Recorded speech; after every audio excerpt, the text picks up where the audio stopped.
ಈಗ ಜಮೀನು ಸಂಬಂಧಪಟ್ಟಂತೆ ಮೂಡ ವಿಚಾರದಲ್ಲಿ 40-50 ವಿಷಯದಲ್ಲಿ ಕೈ ಕೊಡ್ತೀವಿ ಅಂದ್ರೆ ಒಪ್ಪಿಲ್ಲ, ಮತ್ತೆ ಪರಿಹಾರ ಹೋಗ್ತಾರೆ ಅವತ್ತೆ ಮಾರ್ಕೆಟ್ ದರ ಇದೆ ಗೊತ್ತಿದೆ ಅಂತ ಹೇಳಿದ್ರು ಕೂಡ ಒಪ್ಪಿಲ್ಲ ಅಂತ ಹೇಳ್ಬಿಟ್ಟು. ಆದ್ರೆ ಅದ್ರ ಬದಲಾಗಿ ಎರಡನ್ನೂ ತಗೊಳ್ಳೋದ್ರಲ್ಲಿ ಯಾಕೆ ಈ ರೀತಿಯಾಗಿ ಇದು ಮಾಡೋದು ಅಂದ್ರೆ ಈಗ ದೊಡ್ಡ ಪ್ರಶ್ನೆ. ಈ ಮೂಡದವರು ಅಧಿಕಾರಿಗಳು ಬಹಿರಂಗ ಮಾಡಿರ್ತಾರೆ. ಇಲ್ಲ ನೋಡಿ, ಪದೇ ಪದೇ ಅನೇಕ ಪ್ರಶ್ನೆಗಳನ್ನ ಅನೇಕರು ತರ್ತಾ ಇದ್ದಾರೆ, ಮಾಧ್ಯಮದಲ್ಲಿ ತರ್ತಾ ಇದ್ದಾರೆ, ಬೇರೆ ಬೇರೆ ಹೇಳಿಕೆಗಳು ಕೊಡ್ತಾ ಇದ್ದಾರೆ. ಅದನ್ನೆಲ್ಲ ನಾವು ಯಾರು ಇನ್ವೆಸ್ಟಿಗೇಟಿಂಗ್ ಏಜೆನ್ಸಿ ಇದ್ದಾರೆ ಅವ್ರು ನೋಡ್ತಾರೆ. ಅದೆಲ್ಲ ಏನೇ ಬಂದರೂ ಕೂಡ ಈಗಾಗಲೇ ದೇಸಾಯಿ ಅವರ ಕಮಿಷನ್ನು ಅವ್ರ ಕೆಲಸ ಪ್ರಾರಂಭ ಮಾಡಿದ್ದಾರೆ. ಇಂತಹ ಯಾವುದಾದ್ರೂ ಮಾಹಿತಿಗಳು ಜನಸಮುದಾಯದಲ್ಲಿ ಅಥವಾ ಮಾಧ್ಯಮದಲ್ಲಿ ಅವರಿಗೆ ಸಿಕ್ಕಿದ್ರೆ ಅದನ್ನ ಕಮಿಷನ್ ಮುಂದೆ ಹೇಳ್ಬೋದು. ಸಾರ್ವಜನಿಕವಾಗಿ ಹೇಳಿಕೆಗಳು ಕೊಟ್ಟು ಗೊಂದಲ ಸೃಷ್ಟಿ ಮಾಡುವ ಬದಲು ಕಮಿಷನ್ ಮುಂದೆನೆ ಹೇಳಲಿ ಅಲ್ಲ, ಅವರು ತನಿಖೆ ಮಾಡ್ತಾರೆ. ಈಗ ನಾವು ಸುಮ್ಮನೆ ಈಗ ನಾನೊಂದು ಹೇಳಿಕೆ ಕೊಡ್ತೇನೆ, ಇನ್ನೊಬ್ರು ಒಂದು ಹೇಳಿಕೆ ಕೊಡ್ತಾರೆ, ಈ ರೀತಿ ಕನ್ಫ್ಯೂಷನ್ ಮಾಡೋದ್ ಬದಲು ಕಮಿಷನ್ ಮುಂದೆ ಯಾರು ಬೇಕಾದ್ರೂ ಹೋಗಿ ಸ್ಟೇಟ್ಮೆಂಟ್ ಕೊಡ್ಬೋದು, ಅವ್ರು ಅದನ್ನ ಪರಿಶೀಲನೆ ಮಾಡ್ತಾರೆ.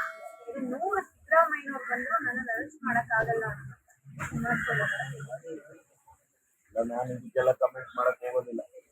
ಕಾನೂನಿನಲ್ಲಿ ಏನು ಮಾಡಬೇಕು ಅದನ್ನ ಯಾರಿಗೆ ಅರೆಸ್ಟ್ ಮಾಡಬೇಕು, ಕಾನೂನಿನಲ್ಲಿ ಅರೆಸ್ಟ್ ಮಾಡೋದಕ್ಕೆ ಅವಕಾಶಗಳಿದ್ದಾವೆ ಅಲ್ವಾ. ಈ ರೀತಿ 100 ಜನನೂ ಬೇಕಾಗಿಲ್ಲ, 200 ಜನನೂ ಬೇಕಾಗಿಲ್ಲ.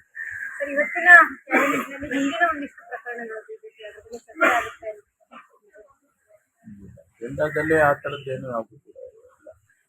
ಜಸ್ಟಿಸ್ ಮೈಕಲ್ ಕುನ್ನಾ ಅವರ ರಿಪೋರ್ಟ್ ಈಗ ಈ ಮಂತ್ ಎಂಡಿಗೆ 31 ಆಗಸ್ಟ್ ಬರ್ತದೆ ಅಂತ ಹೇಳಿ, ಈಗ ಮತ್ತೆ ಅದಕ್ಕೆ ಮತ್ತಷ್ಟು ಕಾನೂನು ಬಲ ಕೊಡೋದಕ್ಕೆ ಅಂದ್ರೆ ಈಗ ಯಾಕಂದ್ರೆ ಕೋವಿಡ್ ನಲ್ಲಿ ದೊಡ್ಡ ಮಟ್ಟದಲ್ಲಿ ಅಕ್ರಮ ಆಗಿದೆ ಅಂತ ಈಗಾಗಲೇ ಮೇಲ್ನೋಟಕ್ಕೆ ಸಾಕ್ತಾ ಇರ್ತಾರೆ. ಏನಾದ್ರು ಅರೆಸ್ಟ್ ಮಾಡೋ ಮಟ್ಟಕ್ಕನ ಹೋಗಿದ್ಯಾ ಅಂತ, ಯಾಕಂದ್ರೆ ವರದಿ ಬರೋವರೆಗೂ ನಾವು ಯಾವ್ದನ್ನು ಸ್ಪೆಕ್ಯುಲೇಟ್ ಮಾಡಕ್ ಹೋಗಿದ್ವಿ. It will be only speculation. ವರದಿ ಬಂದ್ಮೇಲೆ ವರದಿಯಲ್ಲಿ ಏನ್ ರೆಕಮೆಂಡೇಶನ್ಸ್ ಬರ್ತದೆ ಅದನ್ನ ಸರ್ಕಾರ ಗಮನಿಸುತ್ತೆ ಅಂತ. ನೀವು ಹೇಳಿದಾಗೆ ಯಾರನ್ನೋ ಕ್ರಿಮಿನಲ್ ಪ್ರೊಸೀಡಿಂಗ್ಸ್ ಮಾಡಬೇಕು ಯಾರ್ದೋ ಮೇಲೆ ಅಂತ ಆದ್ರೆ ಅದನ್ನ ಮಾಡ್ತಾರೆ, ಖಂಡಿತ ಮಾಡ್ತಾರೆ. ರೆಕಮೆಂಡೇಶನ್ ಮೇಲೆ ಡಿಪೆಂಡ್ ಆಗುತ್ತೆ. ಸರ್, ಇವತ್ತು ಬಿಜೆಪಿ ರಾಜ್ಯಾದ್ಯಂತ ಪ್ರತಿಭಟನೆ ಮಾಡ್ತೇವೆ. ಇವತ್ತೆಲ್ಲ ಎಲ್ಲ ಕಡೆನೂ ಮುಖ್ಯಮಂತ್ರಿಗಳು ರಾಜೀನಾಮೆ ಕೊಡಬೇಕು ಅಂತ ಹೇಳಿ ಪ್ರತಿಭಟನೆ ಮಾಡ್ತಾ ಇದ್ದಾರೆ ಜಿಲ್ಲಾವಾರು. ಅವರ ಹಕ್ಕು ಅದು ಪ್ರತಿಭಟನೆ ಮಾಡೋದಕ್ಕೆ. ನಾವ್ಯಾರು ರಾಜೀನಾಮೆ ಕೊಡುವಂತ ಪ್ರಶ್ನೆನೇ ಬರೋದಿಲ್ಲ, ಅಗತ್ಯನೂ ಇಲ್ಲ.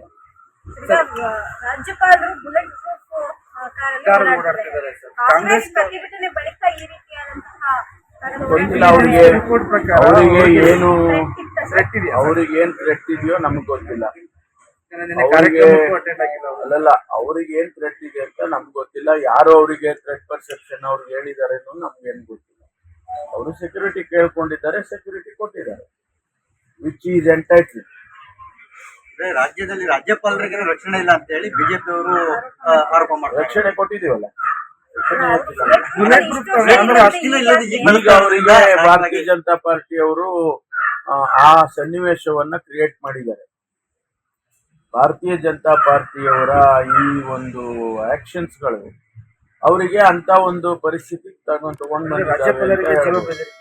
ಗೊತ್ತಿಲ್ಲ. ನನ್ಗೇನ್ ಗೊತ್ತು, ಅವ್ರಿಗೆ ಭಯ ಇರೋದು ನನ್ಗೇನ್ರಿ ಗೊತ್ತಾಗುತ್ತೆ. ಸರ್, ಈಗ ಅರಿವನ್ ಡಿಸೋಜ್ ಅವರು ಒಂದು ಹೇಳಿಕೆಯನ್ನು ಕೊಟ್ಟಿದ್ರು, ಬಾಂಗ್ಲಾ ಮದರಲ್ಲಿ ರಾಜಭವನಕ್ಕೆ ನುಗ್ತೇವೆ ಕಾರ್ಯಕ್ರಮ ಹೇಳಿ ಆಯ್ತಲ್ಲ, ಅವ್ರಿಗೆ ಡೈರೆಕ್ಷನ್ಸ್ ಕೊಟ್ಟಿದ್ದಾರೆ.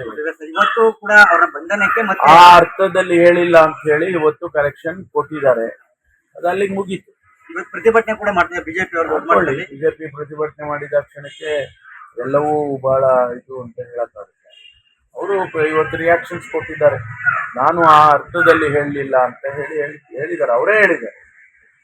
ಐವನ್ ಡಿಸೋಜ್ ಅವರೇ ಹೇಳಿರುವಾಗ ಇನ್ನು ನಾವ್ಯಾಕೆ ಅದನ್ನ ಪೋಸ್ಟ್ ಮಾರ್ಟಮ್ ಮಾಡಬೇಕು?